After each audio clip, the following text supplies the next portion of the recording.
देखिए हर खबर यहीं पर, सब्सक्राइब कीजिए TV9 भारतवर्ष। पब्लिक डोमेन में रहने वाले लोगों को खास एहतियात बरतना चाहिए।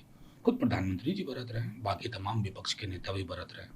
बावजूद उसके मैं समझता हूं कि इस मामले को ज़्यादा तूल देने की कोई ज़रूरत नहीं है। यूनियन मिनिस्टर हैं और मैं समझता हूं कि इस पर और टिप्पणी करके इसको ट्रिविलाइज कर रहे हैं।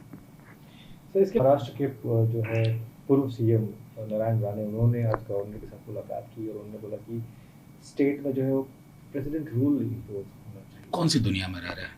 क्या सोच, क्या वैज्ञानिक आधार है?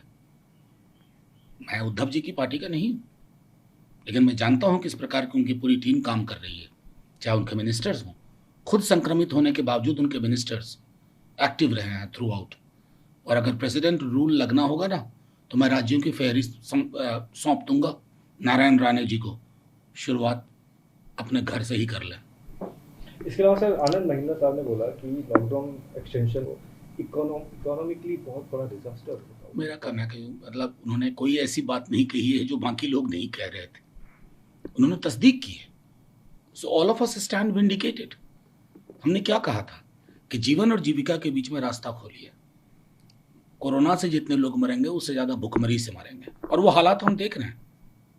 ट्रैक पे, सड़कों पे जो जिंदगियां गई हैं, एक तो है कि कोरोना से मौत, और ये है कोरोना के दौरान मौत।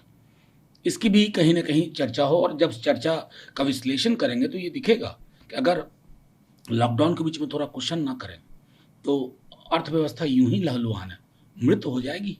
उसके बाद बचा क्या? आरबीआई के गवर्नर साहब ने कह दिया है 2021 के बारे में, we shall have negative growth rate.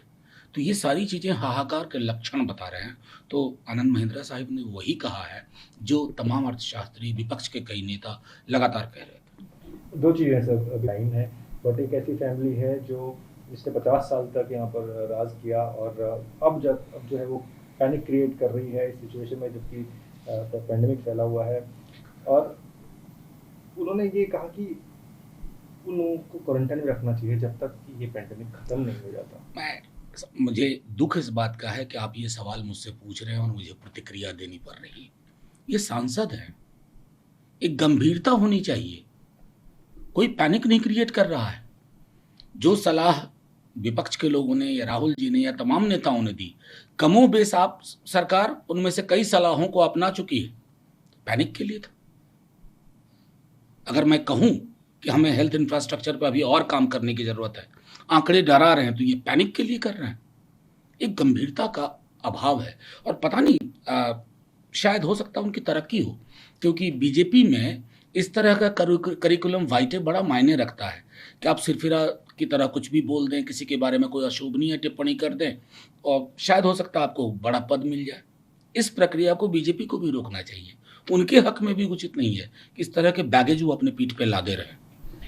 Manoj Tiwari साहब एलिगेशन लगा कि सोशल डिस्टेंसिंग को फॉलो नहीं हुआ, गाइडलाइंस फॉलो नहीं, लेकिन उन्होंने बोला कि मैंने सारी गाइडलाइंस फॉलो की, कोई भी मैंने उल्लंघन नहीं किया किसी भी चीज़ का। नहीं, मुझे तो इस बात से ज़्यादा आश्चर्य हो रहा है कि दिल्ली में जिस तरह की छवियां हैं, उनको इतनी फुर्सत तो मिल गई, इतनी लग्जरी है उनके पास कि वो सोनीपत जाके मैच खेल रहे हैं।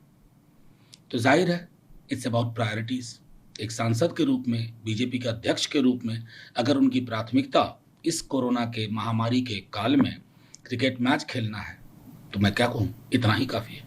आखिरी दो सवाल सर। उन्होंने बोला है कि MHA जो है अपनी सेंट्रल टीम को भेजेगी वेस्ट बंगाल, ताकि वो चेक कर सके कि डैमेज क्या है, क्या कुछ हुआ है।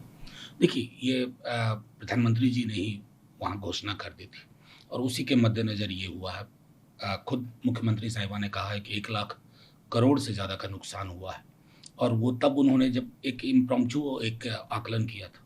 एक गंभीर आकलन की ज़रूरत है, क्योंकि कई ज़िले तहस नहस हो चुके हैं। एक तो बंगाल वैसे ही कोविड से बाकी राज्यों की तरह लड़ रहा था, उसके ऊपर ये साइक्लोन और इसका इम्पैक्ट, जिसने कि लोगों की जिंदगियां तबाह कर दी हैं कई इलाकों में। मैं समझता हूं कि केंद्र को उदारतापूर्वक आकलन के पश्चात उदारतापूर्वक राज्य का हैंड होल्डिंग करना चाहिए, ताकि बंगाल को लगे कि केंद्र खड़ा रहा, नंबर 1। नंबर 2, सहकारी संघवाद एक जीवंत अवधारणा।